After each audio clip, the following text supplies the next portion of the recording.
buenos días. Primero que todo agradecer a Dios, como lo hacemos cada día al levantarnos. Gracias a don Bienvenido Rodríguez y a la familia que nos da la oportunidad de llegar a todos ustedes cada lunes, en los lunes urológicos. Este es el tip urológico de hoy, que es una pregunta que hacen muchos los pacientes, pero dice de la siguiente manera: ¿cómo sabemos el grado de disfunción eréctil que tiene un paciente? Tenemos un cuestionario internacional de función eréctil que tiene varias preguntas, y dependiendo de la respuesta, entonces nosotros podemos saber cuál es el grado de disfunción que tiene ese paciente. Por ejemplo, una de las preguntas: ¿cómo usted califica su confianza para conseguir y mantener una erección?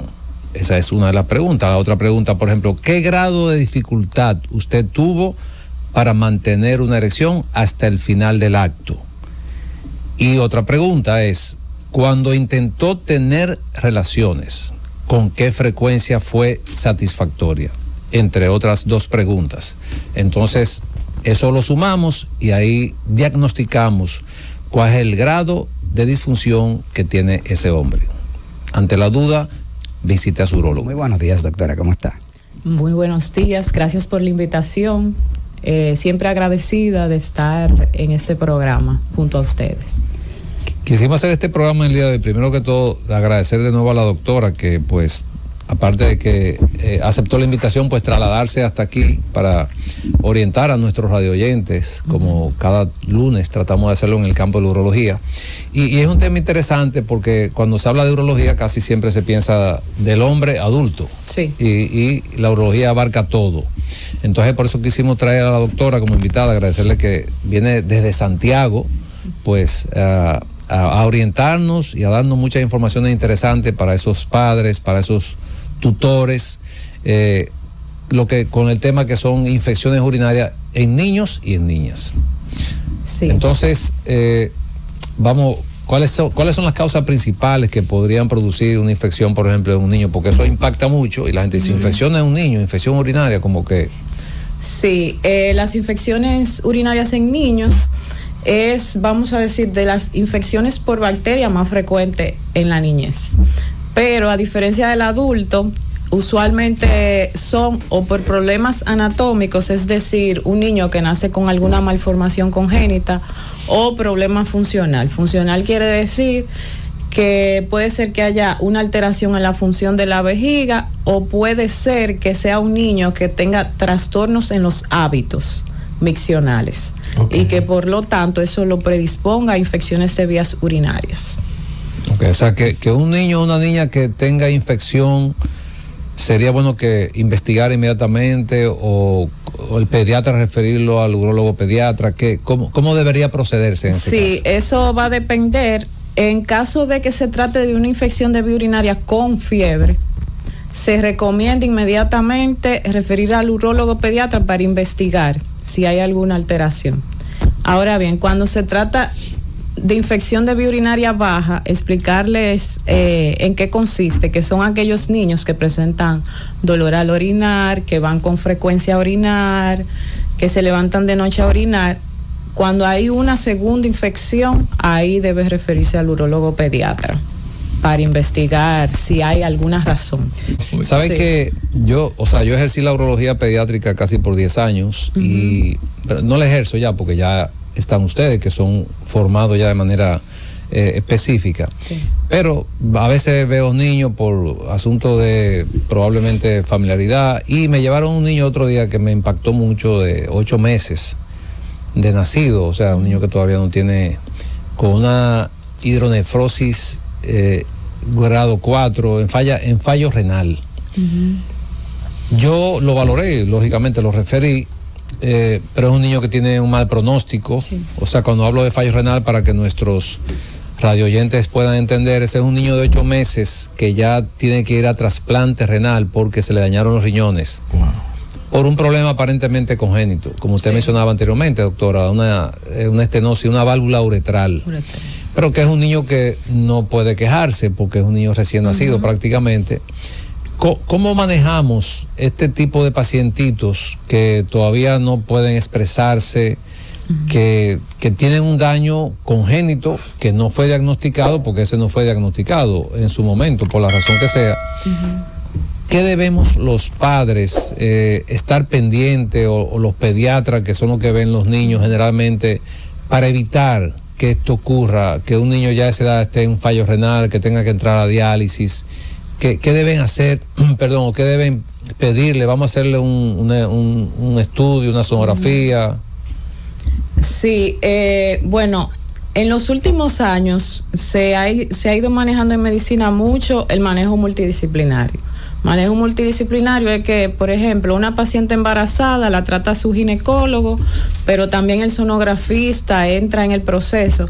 Usualmente, ya en la actualidad, esos niños se diagnostican antes del nacimiento, pero a veces no es así. Y en ocasiones esos niños, el caso que usted explica, que son las válvulas de uretra posterior, nosotros lo consideramos uno de los diagnósticos más difíciles, porque inclusive pacientes que se manejan a tiempo cuando nacen tienen un pronóstico en la adolescencia de más o menos un 50% poder entrar a falla renal, aún tratándose a tiempo. En lo que se hace hincapié, sobre todo a los pediatras, es los niños con válvulas de uretra posterior usualmente hacen infecciones de orina en etapa temprana, 1 mes, 2 meses. Número 2, que le hago mucho hincapié a los residentes. A veces hay estudios de imágenes, sonografías, que en esos casos ponen riñón poliquístico, o ponen, por ejemplo, cuando es una hidronefrosis muy severa, ponen quiste renal, y eso confunde al pediatra con el diagnóstico. Porque dicen, un quiste renal, eso se observa, no hago nada. Y a veces hay niños que no se diagnostica a tiempo por esta causa. Los niños con válvulas de uretra posterior, lo ideal es captarlo al nacimiento directamente y tratar, se encasilla de acuerdo al grado. Hay algunos que lo ideal sería manejárselo inmediatamente para disminuir la probabilidad de falla renal. Hay otros que podríamos dar un tiempo para darle manejo, y recordar que estos pacientes, el manejo es quirúrgico, o sea, necesitan cirugía obligatoriamente y un seguimiento estricto por nefrología y urología de por vida. Entonces, continuando con este tema, pues estamos conversando con la doctora con relación a los problemas infecciosos en niños, y como comentaba el doctor Ledesma con relación a la fimosis, que creo que, ¿cuáles son las causas principales que pueden causar infección de vías urinarias en los niños y en las niñas? O sea, me imagino que hay una clasificación. Las condiciones principales que pueden causar este tipo de condición. Sí, las causas principales de infección de vías urinarias pueden ser anatómicas. Anatómica quiere decir el niño nace con alguna alteración que le predispone a infección de vía urinaria. Una de las más frecuentes se llama reflujo vesicoureteral, que consiste, de forma natural, la orina baja y luego que llega a la vejiga sale totalmente. Entonces, en el reflujo lo que sucede es que la orina llega a la vejiga y en vez de salir por completo hay una parte que se devuelve hacia el riñón. Y en teoría no debería pasar esto. Entonces, esto hace que al devolverse suban bacterias y le ocasione al niño infecciones de vías urinarias que suelen ser con fiebres. Y se le da mucho hincapié a esto porque las infecciones de vía urinaria con fiebre pueden ocasionar cicatriz renal. Cada infección de vía urinaria con fiebre me ocasiona una cicatriz en el riñón que posteriormente me afecta esa parte del riñón. Por eso la importancia, cuando hay una infección de vía urinaria con fiebre, inmediatamente al urólogo para investigación. Porque si continúan esas infecciones con fiebre, posiblemente este sea un niño que en la niñez no me va a tener ningún tipo de problema, pero en la adultez puede hacerme hipertensión arterial y puede hacerme falla renal en el futuro. O sea, no es algo inmediato. pero durante la niñez tratamos de proteger mucho al riñón, sobre todo.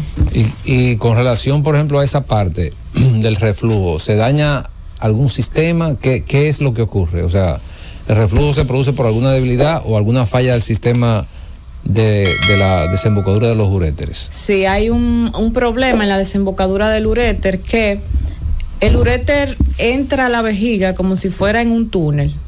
Entonces los niños que tienen reflujo tienen este túnel muy corto, y al tenerlo muy corto no hace efecto de válvula, porque funciona como si fuera una válvula. Otra cosa importante es que a veces los niños con reflujo le damos seguimiento, porque algunos no hacen infecciones de vía urinaria con fiebre. Esos casos que no hacen infecciones de vía urinaria con fiebre, le damos seguimiento porque se pueden resolver solos. Okay. No necesariamente ameritan de cirugía, que es lo que los papás siempre andan preocupados de si necesita cirugía o no. Y actualmente hay procedimientos mínimamente invasivos para resolver esta condición. Okay. Muy mínimamente invasivo. Claro está, los costos a veces. Eso que usted dice, doctor, es importante porque, como yo mencionaba anteriormente, eso le crea al niño, a la niña en este caso, una condición del comportamiento humano que uno no sabe hasta dónde llega, porque la palabra de un padre o una madre impacta mucho a un niño. Y probablemente le hace más daño diciéndole que no orine en ese baño que soportar el deseo de orinar. Entonces, eso es importante, que enseñemos a nuestros niños a que, que podamos sobrevivir en cualquier medio ambiente, porque eso que usted acaba de decir, que no, que si no es en mi casa, que si... Pero señores, si estamos en un sitio donde no hay otra opción, hay que aprender a hacerlo en ese momento.